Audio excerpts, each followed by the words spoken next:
My name is Tina Vitrino, and my cervical cancer story went back 14 years to 2009.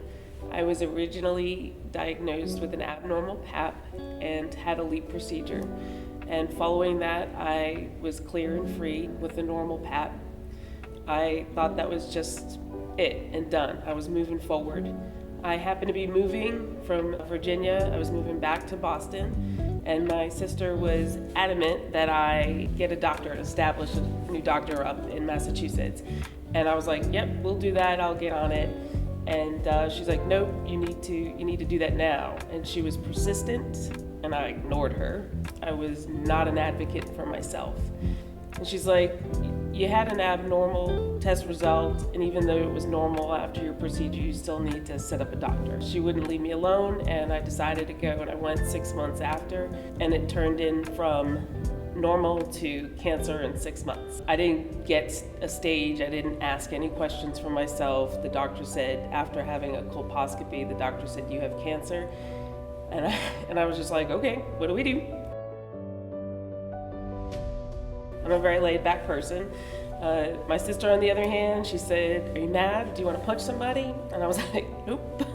What do we do next? That followed a few surgeries, lymph node removals, and they said after a couple surgeries I had clear margins. I was like, okay, this was easy. I was one of those people that thought I had it kind of easy. It wasn't easy. Mentally took a huge toll on me, and it didn't end there. I had to have a hysterectomy, and it was at that point where somebody was making the decision for me to not have children. That was a pretty big deal. It was emotional. I was 32 years old at diagnosis, and I wasn't even 40 when I had my hysterectomy. That was at the point where I didn't know anybody that was going through it. I didn't talk to anybody about it. I didn't talk about cervical cancer. I didn't talk about my hysterectomy, and then I found Cervivor.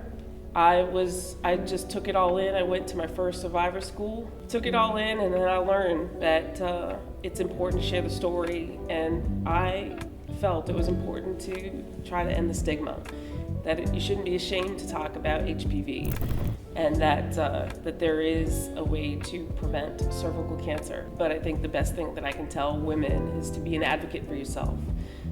Don't ignore the pain.